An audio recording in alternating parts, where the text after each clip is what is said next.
Praise the lord. చేరి వచ్చిన మీకు అందరికీ ప్రభువైన యేసుక్రీస్తు నామములో శుభాలు తెలియజేయుచున్నాను. ఈ దినము కొరకై ఏర్పాటు చేయబడిన లేఖన భాగం అపోస్తుల కార్యములు 5వ అధ్యాయము 14వ వచనం. ప్రజలు వారిని గణపరచుచుండిరి.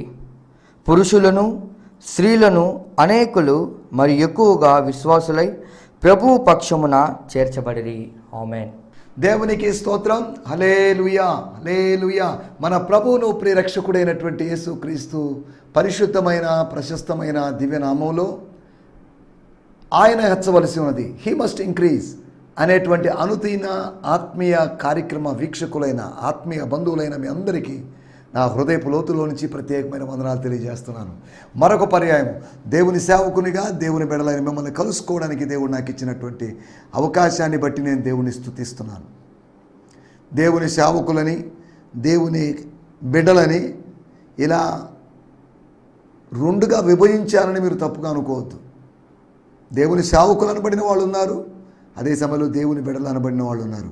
దేవుని బిడ్డలు దేవుని సేవ చేయొచ్చు, దేవుని సేవకులు కూడా దేవుని బిడ్డలే.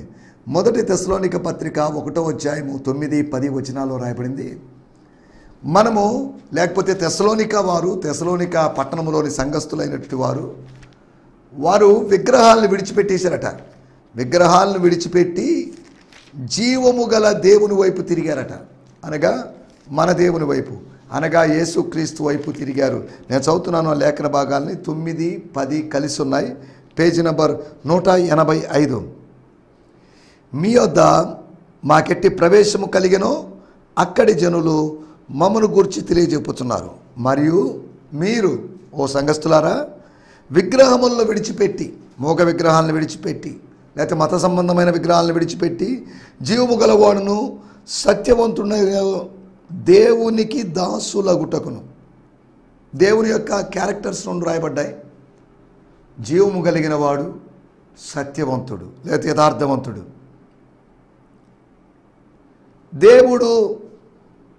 దేవునికి దాసులగుటకును. ఒకటి, దేవునికి దాసులగుటకు అనగా శరీరమును ఆస్పదము చేసుకొని ఆరాధన చేసే అనుభవం నుంచి ఆత్మలో ఆరాధన చేసే అనుభవంకు వచ్చిన మీరు, అనగా చీకటిలో నుంచి ఆశ్చర్యకరమైన వెలుగులోనికి వచ్చిన మీరెవరో తెలుసా? మీరు దాసులు, దేవుని దాసులు, దేవుని సేవకులు, దేవుని బానిసలు. చూడండి ఇక్కడ రాయబడిన మాట. మీరు దేవునికి దాసులగుటకును దేవుడు మృతుల్లో నుండి లేపిన యేసు అనగా రాబో ఉగ్రత నుండి మనల్ని తప్పించుచున్న ఆయన కుమారుడైన యేసు పరలోకము నుండి వచ్చునని ఎదురు చూచుటకును. మీరెలాగూ దేవుని వైపునకు తిరిగితిరో. మీరు దేవుని వైపు తిరిగారు 2 ఉద్దేశాల నిమిత్తమై. ఒకటి, దేవుని దాసులగుటకు. రెండవది, దేవుని కుమారుడైన యేసు కొరకు ఎదురు చూచుటకు. అనగా సేవించడానికి, నిరీక్షణ కలిగి ఉండడానికి, సేవించడానికి, ఎదురు చూడడానికి మనము రక్షింపబడ్డాం. ఈ ఉద్దేశాలు మనం మర్చిపోకూడదు. ఏదో తలకాయ నొప్పి, కాళ్ళు నొప్పులు, కీళ్ళ నొప్పులు తగ్గడానికి కాదు మనం ప్రభువుని విశ్వసించింది, రక్షణ పొందింది. మనము దేవుని దాసులగుటకు. అనగా పాత నిబంధనలో లేవి గోత్రపు వాళ్ళకి ఆటోమేటిక్గా ఆ యాజక ధర్మము చేయడానికి వాళ్ళు అర్హులై ఉంటారు. అలాగే ఇట్టి అనుభవంలోకి వచ్చిన వాళ్ళు, విగ్రహముల నుంచి దేవుని వైపు తిరిగిన వారి జీవితంలో వారు యాజకత్వంలోకి వచ్చేశారు. సువార్త నిమిత్తమైన యాజకత్వము అనే మాట రోమాపత్రిక 15వ అధ్యాయంలో పౌలు వాడాడు. నా మాటల యొక్క ఉద్దేశం, దేవుని సేవకుడైన నేను, దేవుని బిడ్డలైన మీకు అంటున్నప్పుడు క్రీస్తు శరీరంలో ఇటువంటి 2 ప్రత్యేకమైన వర్గాలు ఉన్నాయని కాదు. ఒకవేళ చేసేటువంటి పనులను బట్టి అలా ఎంచబడవచ్చు, కానీ మనందరము దేవుని బిడ్డలమే. దేవుని సేవకులు కూడా దేవుని బిడ్డలే. సేవకుడు కూడా విశ్వాసే. అదేంటండి, విశ్వాసి వేరు సేవకుడు వేరు అని చెప్తుంటే, అవును, సేవకుడు కూడా విశ్వాసే. కాకపోతే సేవకుడు బోధించే విశ్వాసి. Is a servant of God, is a preaching believer. మీరందరూ విశ్వాసులు అనబడిన వాళ్ళు, లే పీపుల్ అనబడిన వాళ్ళు, సాధారణమైన ప్రజలు అనబడిన వాళ్ళు, దే ఆర్ లిజనింగ్ బిలీవర్స్. వినే విశ్వాసులు మీరైతే మేము బోధించే విశ్వాసులు. వినేవాళ్ళని బోధించే వాళ్ళని కలిపేది బోధ మాత్రమే, సత్యము, సువార్త, ఉపదేశం మాత్రమే. కనుక మీకన్నా మేము ప్రత్యేకమైన వాళ్ళమని, మీరు మనుషులని, మేము దేవదూతలమని కాదు. దేవుని యొద్ద నుంచి పంపబడిన ఒక మనుష్యుడు. అదే సమయంలో దేవుని సేవకుడిని మధ్యవర్తి అని కూడా కాదు. మధ్యవర్తి ఒక్కడే, యేసు మాత్రమే. మేము మీడియేటర్లం కాదు, మేము మధ్యవర్తులం కాదు. మీరు నేరుగా కృపాసనం దగ్గరికి వెళ్ళొచ్చు, నేరుగా యేసును సమీపించవచ్చు, యేసు నామములో తండ్రి దగ్గరికి వెళ్ళొచ్చు. దానికి ఫాదర్లు, బిషప్పులు, రెవరెండ్ల యొక్క అవసరం లేదు. మతం ఇది చెప్తుందేమో కానీ మార్గము వాక్యం చెప్తుంది. మధ్యవర్తుల అవసరత లేకుండానే, మధ్యవర్తుల ప్రమేయం లేకుండానే నేరుగా మనము దేవుని సన్నిధికి చేరుకోగలమని. దాని కొరకు Saint Joseph, Saint Sebastian, Saint Paul, Saint Thomas, Saint Mother Teresa వీళ్ళకి అవసరత లేదు. మనము నేరుగా సమయోచితమైన సహాయం పొందడానికి మనము కృపాసనాన్ని సమీపించవచ్చు అని వాక్యంలో రాయబడింది. రైట్, దేవునికి స్తోత్రం. ఈ సమయంలో మనము ఒక వాక్య భాగాన్ని మనం ధ్యానించుకుందాం. నిన్న మనము అపోస్తల కార్యములు 5వ అధ్యాయంలో 19-20 వచనాలను ఆధారంగా చేసుకుని కొన్ని విషయాలు ఆలోచించాం. అనగా దేవాలయ శుద్ధీకరణ, cleansing of the temple or the reformation of the temple. దేవాలయం యొక్క సంస్కరణ, శుద్ధీకరణ అనేదానికన్నా సంస్కరణ. శుద్ధీకరణ యేసు చేశాడు, సంస్కరణ యేసు శిష్యులు చేశారు. ఒకటి సువార్త ద్వారా ఆ పని జరిగిందని, స్వర్గపు శక్తి అయినటువంటి స్వస్థత వరం వలన, స్వస్థత కార్యం వలన ఆ అనుభవం జరిగిందని, ఒక కుంటివాని కొరకు ద్వారాలు తెరవబడ్డాయని, మూయబడిన ద్వారాలు వాని కొరకు తెరవబడ్డాయని, వాడిలో స్వస్థత కలగడం వల్ల దేవాలయ ప్రవేశం జరిగిందని, దేవాలయంలోనూ దేవాలయం వెలుపును స్వస్థత కార్యాలు యేసు చేస్తున్నాడని, సమాజ మందిరంలో కూడా యేసు చేశాడని, విశ్రాంతి దినము కాని రోజు కూడా, అంటే మిగతా రోజుల్లో కూడా ఆయన స్వస్థతలు చేశాడని, మూడవదిగా ఆయన శిష్యత్వం ద్వారా దేవాలయం యొక్క, దేవుని ప్రజల యొక్క పరిశుద్ధ ఆలయము అని చెప్పబడినటువంటి మందిరము శుద్ధీకరణ జరిగింది. అప్పటికి కూడా కొంతకాలం యేసు ప్రభు యొక్క శుద్ధీకరణ ఫలితంగా వ్యాపారపు టిల్లు కాస్త మారిపోయింది. మళ్ళీ యథావిధిగా పూర్వపు స్థితిలోకి, అనగా వ్యాపారపు టిల్లు అనుభవంలోకి, అనగా వ్యాపారపు టిల్లు వ్యాపారాత్మక ఉజ్జీవములోకి, ఒక బిజినెస్ రివైవల్లోకి టెంపుల్ వెళ్ళిపోయింది. సోల్మన్స్ టెంపుల్ వెళ్ళిపోయింది, యూదా మతం వెళ్ళిపోయింది అని అర్థం చేసుకోవచ్చు. తర్వాత దేవాలయంలో జరిగిన ఒక విషయాన్ని నేను మీకు జ్ఞాపకం చేశాను. దేవాలయంలో పౌలు గారు ప్రార్థన చేస్తున్నప్పుడు పరవశుడై ప్రభువును చూచాడు. దేవుని స్తోత్రం. ప్రభువును చూచాడు. దేవాలయానికి వెళ్ళిన చాలామంది ప్రభువును చూడలేకపోయారు, కానీ పౌలు గారు దేవాలయానికి వెళ్ళి దేవుని బొమ్మను చూశాడని కాదు, దేవుని విగ్రహాన్ని చూశాడని కాదు. నేను చదువుతున్నాను ఆ లేఖన భాగాన్ని, 22వ అధ్యాయము 17వ వచనము, పేజీ నంబర్ 125. అంతటా నేను యెరూషలేమునకు తిరిగి వచ్చి దేవాలయములో ప్రార్థన చేయుచుండగా, వెన్ ఐ వాస్ ప్రేయింగ్, ప్రార్థనలో ఉంటుండగా, ఎంతసేపు ప్రార్థన చేసుకుంటున్నాడో తెలియదు, అతడు ప్రార్థనలో ఉంటుండగా, అతడు ఆత్మలో ప్రార్థిస్తుండగా, మనసుతో ప్రార్థిస్తుండగా, అతడు ప్రార్థన చేయుచుండగా పరవశుడనై ప్రభువును చూచాడు. స్తోత్రం. ప్రభువును చూచిన తర్వాత పరవశం కలుగుతుంది, ప్రభువును చూడకముందు పరవశం కలుగుతుంది. కానీ ఇక్కడ నేను పరవశుడనయ్యాను, ప్రభువును చూశాను. దేవుని స్తోత్రం. అనగా ప్రభువును చూచినప్పటికీ ఆ పరవశతను నేను కోల్పోలేదు. ఈ మాట చెప్పినప్పుడు ఇంకో మాట నేను చదువుతున్నాను. అపోస్తల కార్యములు 10వ అధ్యాయంలో మనం గమనిస్తే 10వ అధ్యాయము 10వ వచనం, అతడు అనగా పేతురు మిక్కిలి ఆకలిగొని భోజనము చేయగోరెను. చాలా ఆకలేసింది. దూర ప్రయాణం చేసి వచ్చాడు, యొప్పే నుంచి వచ్చాడు, కైసరయ్యకు వచ్చాడు. కాస్త ఆకలేసింది. గెస్టులను అడగలేడు, లేకపోతే తనను పిలిచినట్టు హోస్టులను అడగలేడు. అతడు మిద్దె మీదకి ఎక్కాడు. ఇంటివారు సిద్ధము చేయుచుండగా, కొర్నేలి ఇంటివారు భోజనము సిద్ధపరచుచుండగా, స్తోత్రం, ఏం జరిగింది? అతడు పరవశుడై ప్రార్థన చేయుటకు మిద్దె మీదకి వెళ్ళిన వాడు పరవశుడయ్యాడు. ప్రార్థన చేయుటకు దేవాలయానికి వెళ్ళిన వాడు పరవశుడయ్యాడు. ప్రార్థన చేయుటకు దేవాలయానికి వెళ్ళిన వాడు నీతిమంతుడైనాడు. కాబట్టి స్థలము ఏదైనా సరే మనము నీతిమంతులుగా తీర్చబడవచ్చు. స్థలము ఏదైనా కావచ్చు, మనము పరవశత లేకపోతే ట్రాన్స్ ఎక్స్పీరియన్స్లోకి మనం వెళ్ళొచ్చు, సూపర్ న్యాచురల్ ఎక్స్పీరియన్స్లోకి వెళ్ళొచ్చు అనే సంగతిని మీకు గుర్తు చేస్తున్నాను. దేవునికి స్తోత్రం, హల్లెలూయా.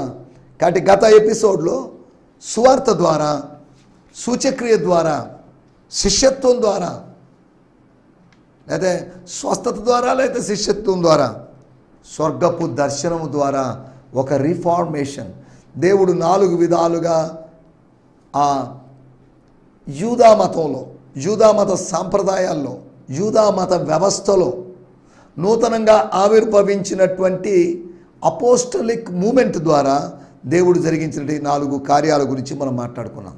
రండి, మనము మన సమయం అయిపోతుంది. ఏదైనా మనం దేవుని వాక్యాన్ని ధ్యానించుకోవాలి. ప్రతి దినము దేవుని వాక్యం ధ్యానించుకోవడానికి ఇక్కడికి వస్తున్నాం. మా ద్వారా జరుగుతున్న సేవా సమాచారం అందించడానికి కాదు, కాకపోతే అవసరాన్ని బట్టి అప్పుడప్పుడు అందిస్తుంటాం మీ ప్రార్థన సహాయాలు కోరుతూ. కాబట్టి మీరు ప్రార్థించండి. ఇంకా అనేకమైన విషయాలు ఈ కార్యక్రమాల ద్వారా మీకు తెలియజేయాలని, మీకు బోధించాలని, మీకు ఉపదేశించాలని, మిమ్మల్ని హెచ్చరించాలని ఇలా ఆశపడుతున్నాం. ఈ సమయంలో మనం దేవుని వాక్యాన్ని ధ్యానించుకోబోతున్నాం. సుమారు 35 ఎపిసోడ్ల వరకు యోహాను సువార్త 5వ అధ్యాయాన్ని మనం మాట్లాడుకున్నాం. ఇంకా ఒక 10 ఎపిసోడ్ల వరకు మనం యోహాను సువార్త 5వ అధ్యాయం మాట్లాడుకొని 6వ అధ్యాయంలోకి వెళ్తాం. తర్వాత 7వ నెలంతా మనం అపోస్తుల కార్యములు 7వ అధ్యాయం, పెద్ద అధ్యాయం కనుక వాటిని మనం ధ్యానించుకుంటాం. దేవుని స్తోత్రం, హల్లెలూయా. రండి, మన ధ్యానం నిమిత్తమై 5వ అధ్యాయము 14వ వచనం, book of Acts 5th chapter verse 14. ప్రజలు వారిని గణపరుచుచుండిరి. పురుషులను స్త్రీలను అనేకులు మరి ఎక్కువగా విశ్వాసులై ప్రభు పక్షమున చేర్చబడిరి. ప్రజలు వారిని గణపరుచుచుండిరి అనగా ఏ ప్రజలు? స్త్రీలు మరియు పురుషులు, దేవాలయానికి వచ్చేటువంటి ప్రజలు, దేవాలయ పరిసరాల్లో ఆ కోర్ట్స్లో తిరిగేటువంటి ప్రజలు, వారు దేవుని మహిమపరిచారు, దేవుని గణపరిచారని కాదు, అపోస్తలులను గణపరచడం ఆరంభించారు, గణపరిచారు. నేను చదువుతున్నాను.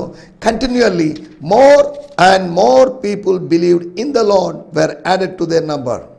చదువుతున్నారు 13. And the believers were wonderfully united as they met regular in the temple courts in the area known as Solomon's Porch. No one dared harm them, for everyone held them in high regard. వాళ్ళ గురించి ఎక్కువగా ఆలోచన చేశారు. వాళ్ళ గురించి, అపోస్తలుల గురించి గొప్పగా భావించారు. వాళ్ళని గొప్పగా ఎంచడం ఆరంభించారు. వాళ్ళని గణపరిచారు. చదువుదాం, వాడుక భాషలో కూడా మనం చదువుదాం. చాలా మంది స్త్రీలు పురుషులు ప్రభువును విశ్వసించారు. ప్రభువు వాళ్ళను సంఘంలో చేర్చారు. 13వ వచనంలో రాయబడిన మాట వాడుక భాషలో, మన బైబిల్లో 14లో ఉంది, వాడుక భాషలో 13లో ఉండొచ్చు. ప్రజలు అపోస్తుల్ని పొగుడుతూ ఉన్నప్పటికీ మిగతా వాళ్ళు వాళ్ళతో చేరడానికి తగ్గించలేదు. పొగుడుతున్నారు, మన్నను లభిస్తున్నా. ఏం మినిస్ట్రీ చేస్తున్నారండి, ఏం అద్భుతాలు చేస్తున్నారండి, చాలా గొప్పోళ్ళు అండి, మీ గురించి ఏదో మేము తక్కువ అనుకున్నాం, కానీ you are doing a great job అండి, అద్భుతం అండి, దేవుడు మీకు తోడుగా ఉన్నాడు కాబట్టి ఇవన్నీ చేస్తున్నారు. అలనాడు నికోదేము వచ్చి యేసు ప్రభుతో చెప్పినట్టు, నికోదేము వచ్చి శిష్యులతో రాత్రి వేళ చెప్పలేకపోయాడు, లేకపోతే కలుసుకున్నాడో లేదో మనకు తెలియదు, లేకపోతే నికోదేము కూడా వీళ్ళతో ఈ గ్రూప్లో ఉన్నాడో లేదో మరి మనకు తెలియదు. వాటన్నిటిలోకి మనం వెళ్ళలేదు. స్తోత్రం. అపోస్తలులు అధికారం పొందారు, బాగానే ఉంది. అపోస్తలులు ప్రజల ద్వారా ఆధిక్యతను పొందారు, వాళ్ళ యొక్క అభినందనలు పొందారు. వండర్ఫుల్ జాబ్ అండి. ఇంత మంచి సేవకులండి, మా యాజకుల కన్నా మంచి సేవకులు, మా లేవీయుల కన్నా మంచి సేవకులు అని ఈ టైపు వాళ్ళని భావించడం ఆరంభించారు. మన టైటిల్ వ్యక్తి పూజ, హీరో వర్షిప్. వ్యక్తిని పూజించడానికి వీల్లేదు, వ్యక్తిని గణపరచడానికి వీల్లేదు.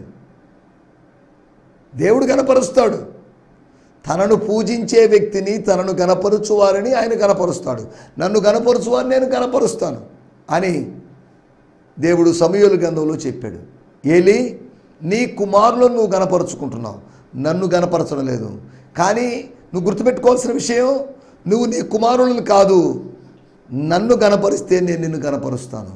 నీ కుమారులను గణపరుస్తున్నావు కాబట్టి నీ కుమారులు చచ్చిపోతారు, నువ్వు చచ్చిపోతావు అన్న మెసేజ్ మనకు అక్కడ కనిపిస్తుంది. అనగా తండ్రి బిడ్డలను గణపరచడానికి వీల్లేదు, తండ్రి తండ్రినే గణపరచాలి, తండ్రి పరలోకపు తండ్రినే గణపరచాలి, బిడ్డలు పరలోకపు తండ్రినే గణపరచాలి. అదే సమయంలో భౌతికమైన తండ్రిని గణపరచకూడదని కాదు. స్తోత్రం. మనం ఇక్కడ ఆలోచిస్తున్న విషయం, వ్యక్తి పూజ ప్రమాదకరమైంది, హీరో వర్షిప్ చాలా ప్రమాదకరమైంది. ఆది సంఘములోని హీరో వర్షిప్ ఉంటే 21వ శతాబ్దంలోని ప్రస్తుతం ఉన్నటి మన సంఘాల్లో జరిగేటువంటి ఆ వ్యక్తి పూజ చూడండి ఎంత తీవ్ర స్థాయికి వెళ్ళిపోయిందో, ఎంత తారా స్థాయికి వెళ్ళిపోయిందో, ఎంత పతాక స్థాయికి వెళ్ళిపోయిందో, హై లెవెల్కి వెళ్ళిపోయింది. ఎక్కడ చూసినా వ్యక్తి పూజ. మా పాస్టర్ గొప్పోడండి, మా ప్రసంగికుడు గొప్పోడండి, మా దగ్గరికి వచ్చి వాక్యం చెప్పి ఆయన గొప్పోడండి, మా అయ్యగారు పుస్తకాలు రాశారు, మా అయ్యగారు టీవీలో ప్రోగ్రాం చేస్తుంటారు, మా అయ్యగారు లైవ్లు ఇస్తుంటారు, మా అయ్యగారు ఇంకా ఏదోదో చేస్తుంటారు, మా అయ్యగారికి విపరీతమైన ప్రోగ్రామ్స్ ఉన్నాయి, ఎక్కువ ఉన్నాయి, కాబట్టి హీఈస్ గ్రేట్ అన్నట్టుగా కొంతమంది వ్యక్తులకు అభిమానాన్ని మించి, అభిమానులైతే పర్లేదు, అభిమానపు స్థాయి దాటి ఇప్పుడు ఆరాధకులుగా మారారు. అది విచిత్రమైన విషయం. సినిమా యాక్టర్స్కి ఫ్యాన్స్ ఉన్నారు, క్రీడాకారులకి ఫ్యాన్స్ ఉన్నారు, పొలిటికల్ లీడర్స్కి ఫ్యాన్స్ ఉన్నారు, అలాగే దేవుని సేవకులకు కూడా ఫ్యాన్స్ తయారైపోయారు. ఇదంత విచిత్రం చూడండి. ఈ ఫ్యాన్స్ చేత లైకులు కొట్టించుకుంటూ, ఈ ఫ్యాన్స్ చేత కామెంట్లు చేయించుకుంటూ, ఈ ఫ్యాన్స్ చేత కానుకలు తీసుకుంటూ, తమను తాము వెచ్చబరుచుకుంటూ తమ కాలాన్ని వెళ్ళబుస్తున్నటువంటి ఈ అంత్యదిన సేవకులు, ఈ కార్పొరేట్ సేవకుల గురించి మనం ఆలోచించాలి. మాకు కాదు యెహోవా, మాకు కాదు అని కీర్తనాకారుడు అంటే మాకు కూడా యెహోవా అన్నట్టుగా మనల్ని బిహేవ్ చేస్తున్నారు. దేవుని సేవిస్తున్నాం కాబట్టి దేవుడు మమ్మల్ని కనపరచాలండి కాదు. నువ్వు దేవుని సేవించవచ్చు, దేవుడు ఒకరోజు కనపరుస్తాడు, అది వేరే విషయం. అలాగే ఈ లోకంలోనే ఆ ఘనతనంతా కోరుకొని, ఆ ఘనతనంతా ఆశించి నువ్వు జీవించడానికో లేకపోతే సేవ చేయడానికి వీల్లేదు అనే సంగతిని గుర్తు చేస్తున్నాను. దేవుని స్తోత్రం. ఇక్కడ రాయబడిన మాట, ప్రజలు వారిని గణపరుస్తున్నారు. గణపరచాల్సింది దేవుణ్ణి, కానీ దేవుని సేవకుల్ని ఇప్పుడు గణపరుస్తున్నారు. విచిత్రమైన విషయం. తమ ఆత్మీయ జీవితంలో వారిని గణపరుస్తూ వీళ్ళు ఘనీభవించిన స్థితికి వచ్చేశారు. అనగా ఆత్మీయంగా ప్రవహించలేక పరిగెత్తలేని పరిస్థితిలో ఉన్నారు. మా అయ్యగారు చెప్పిందే కరెక్ట్, మా అయ్యగారు చెప్పిందే వేదం, మా పాస్టర్ గారు చెప్పిందే వేదం అన్నట్టుగా. చూడండి, స్తోత్రం. మనం ఆలోచిస్తున్నట్టు విషయాలు వ్యక్తి పూజలోంచి బయటపడాలి. మనం మనుషులందరూ మిమ్మల్ని కొనియాడినప్పుడు మీకు శ్రమ అని రాయబడింది. పాత రోజుల్లో ఇలాగ క్లెయిమ్ చేసుకుని మాదే పెద్ద సంఘం అండి, కొరింథీ సంఘమే పెద్ద సంఘం, కొలసీ సంఘమే పెద్ద సంఘం, లేకపోతే ఫిలిప్పీ పట్టణంలో సంఘమే పెద్ద సంఘం అని చెప్పేసి వీళ్ళు వాదులు ఆటలాడుకోలేదు. కానీ ఈ రోజుల్లో మాదే పెద్ద సంఘం, మాదే పెద్ద సంఘం అని క్లెయిమ్ చేసుకుంటున్న వాళ్ళు, సంఘం పెద్దదా చిన్నదా అనేది ప్రాముఖ్యమైన విషయం కాదు, సంఘము ద్వారా దైవ కార్యాలు జరుగుతున్నాయా లేదా అనేది ప్రాముఖ్యమైన విషయం. దేవుని స్తోత్రం, హల్లెలూయా. వ్యక్తి పూజన గురించి మనం కొద్దిగా మాట్లాడుకుందాం. వ్యక్తి పూజన గురించి మాట్లాడుకునేటప్పుడు గలతీ పత్రిక 1వ అధ్యాయము 10వ వచనంలో అపోస్తలుడైన పౌలు చెప్పిన మాట మనం జ్ఞాపకం చేసుకోవాలి. అపోస్తలుడైన పౌలు చెప్పాడు, నేను రైట్ నౌ నేను మనుషుల దయను అనగా విశ్వాసుల దయను అనగా శిష్యుల దయను సంపాదించుకోవాలని పొందుకోవాలని అనుకుంటున్నానా, దేవుని దయను సంపాదించుకోవాలనుకుంటున్నానా? 2 క్వశ్చన్స్ పెడుతున్నానమ్మా. నా గురించి మీరు ఏమనుకుంటున్నారు? ఆప్షన్ మనుషుల దయ సంపాదించుకోవాలనుకుంటున్నాడండి. బి లేదు దేవుని దయను సంపాదించుకోవాలనుకుంటున్నాడు. లేదు అంటే సి అనే ఆప్షన్ ఉంటే మనుషుల దయ లేదు, దేవుని దయ, ఎవరి దయ పొందుకోవాలనుకోవడం లేదు అనే ఆప్షన్ ఉండాలి. పౌలు చెప్తున్నాడు, నేను మనుషుల దయను సంపాదించుకోవాలనుకోవడం లేదు, నాకు ఇష్టం లేదు. మనుషుల దయ వ్యర్థం. మనుషుల దయ కొంతకాలం ఉంటుంది, కానీ దేవుని దయ ఆయుష్ కాలం అంత ఉంటుంది. నేను మనుషులను సంతోషపెట్టగోరుచున్నానా? నేను ఇప్పటికీ నీ మనుషులను సంతోషపెట్టువాడినైతే క్రీస్తు దాసుడును కాకయే పోవుదును. నేను ఇప్పటికే మనుషులను సంతోషపెట్టువాడినైతే, no, I'm not like that. I'm not men pleaser. ఈ రోజుల్లో మెన్ ప్లీజర్స్ ఎక్కువయ్యారు, పాస్టర్స్ ప్లీజర్స్ ఎక్కువైపోయారు, బిషప్ల ప్లీజర్స్ ఎక్కువైపోయారు, రెవరెండ్ల ప్లీజర్స్ ఎక్కువైపోయారు. సంస్థ నాయకుల్ని ప్లీజ్ చేస్తున్నారు. మనుషులను సంతోషపరచడం కాదు, దేవుణ్ణి సంతోషపరచాల్సిన అవసరత మనకు ఎంతైనా ఉంది. We have to please God. We should not please men of God. దేవుని స్తోత్రం, హల్లెలూయా. పౌలు దీన్ని ఖండించాడు. ఇందులో వచ్చి 4 విషయాలు మీకు త్వరగా జ్ఞాపకం చేయబోతున్నాను. అపోస్తల కార్యములు 5వ అధ్యాయము 13వ వచనం. స్తోత్రం. కడమ వారిలో ఎవడును వారితో కలిసి కొనుటకు తెగింపు లేదు గాని, కడమ వారిలో ఎవడును వారితో కలిసి కొనుటకని కాదు, కలిసి కొనుటకు, కలిసి షాపింగ్ చేయడానికని కాదు, కొనుటకని కాదు, కలుసుకోవడానికి. అనగా కడమ వారిలో అనగా మిగిలిన వారిలో, అనగా యెరూషలేములో మిగిలిన వారిలో, అనగా విశ్వాసులు కాకుండా, యేసు విశ్వాసులు కాకుండా మిగిలినటువంటి విస్తారమైన జనసమూహము అపోస్తులు అనబడిన వాళ్ళ మీద అభిమానం ఉన్నప్పటికీ, వాళ్ళని ఆరాధిస్తున్నప్పటికీ, అంటే వాళ్ళ ఫోటోలు పెట్టి వాళ్ళ విగ్రహాలు చేసేసి ఆరాధిస్తున్నారని కాదు, వారితో కలుసుకోవడానికి తెగించలేదు. వాళ్ళ ధైర్యం చాలలేదు. అనగా ఒకటి అభిమానించవచ్చు, అభిమానం సరైన సహవాసంలోకి నడిపించగలిగి ఉండాలి. అమ్మా, నా దగ్గరికి రావాల్సిన అవసరం లేదు, నేను ప్రకటన క్రీస్తు దగ్గరికి వెళ్ళండి, నేను బోధించిన, నేను ఉపదేశించిన క్రీస్తు దగ్గరికి వెళ్ళండి అని చెప్పాలి. మన దగ్గరికి రాకూడదు. బాప్తిస్మిచ్చి యోహాన్ లాగా నేను కాదు, ఆయన, నేను గొప్పవాడిని కాదండి, నన్ను గొప్పవాడిని మీరు అనుకుంటున్నారు, కాదు, ఇది పెద్ద గొప్పతనం ఏం కాదు. నా వెనుకాల వచ్చే వ్యక్తి ఉన్నాడే, యేసు అనే వ్యక్తి ఉన్నాడే, మెస్సియా అనే వ్యక్తి ఉన్నాడే, దేవుని గొర్రెపిల్ల అనబడిన వ్యక్తి ఉన్నాడే, ఆయన యోగ్యుడు, ఆయన అర్హుడు. ఆయన గొప్పతనము నా గొప్పతనము కన్నా ఎన్నో రెట్లు గొప్పది అన్నట్టుగా బాప్తిస్మిచ్చి యోహాన్ మాట్లాడాడు. ఒక చిన్న ఉదాహరణ చెప్తాను. ఆయన గొప్పతనానికి నా గొప్పతనానికి, నా గొప్పతనం భౌతికమైన యోర్దాను జలాల్లో బాప్తిజం ఇస్తాను. మీరెవరూ చేయలేదు. మీకన్నా, మీ గొప్పతనం కన్నా ఇది నా గొప్పతనం ఎక్కువగా ఉంది. కానీ ఆత్మలో బాప్తిజం ఇచ్చి మీ గొప్పతనం కన్నా, నా గొప్పతనం కన్నా గొప్పదైన గొప్పతనం కలిగి ఉన్న క్రీస్తు. స్తోత్రం, స్తోత్రం. మనం ఆలోచిస్తున్నట్టు మాట, ఒకటి వ్యక్తి పూజ సహవాసంలోకి నడిపించలేదు. రెండో విషయాన్ని నేను మీకు జ్ఞాపకం చేస్తాను. అపోస్తుల కార్యములు 3వ అధ్యాయము 12వ వచనం. అపోస్తుల కార్యములు 3వ అధ్యాయం 12వ వచనం రాయబడిన మాట,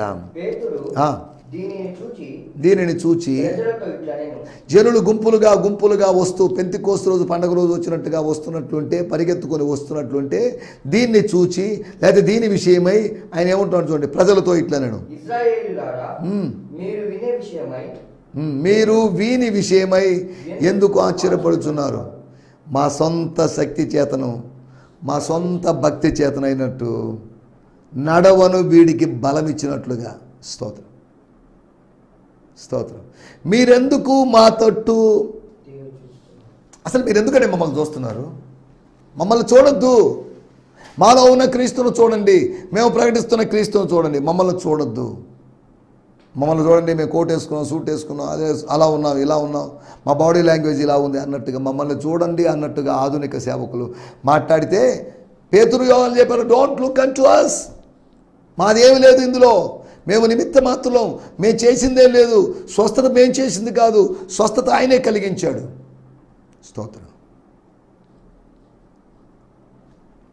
వ్యక్తి పూజ అనేటువంటి తత్వం, వ్యక్తి పూజ అనేటువంటి ఆ విధానం మనలో ఉన్నప్పుడు స్వర్గం వైపు చూడనివ్వదు, మనుషుల వైపే చూడనిస్తుంది.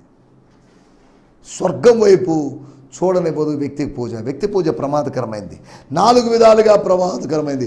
ఒకటి, అది సహవాసంలోకి నడిపించలేదు. రెండోది, అది స్వర్గం వైపు చూడనివ్వదు. మూడో విషయాన్ని నేను మీకు జ్ఞాపకం చేస్తాను. అపోస్తల కార్యములు 14వ అధ్యాయము 15వ వచనం. అయ్యలారా, brothers and sisters, why you are behaving like this? ఏంటి ప్రవర్తన, ఏంటి విచిత్రంగా ఉంది?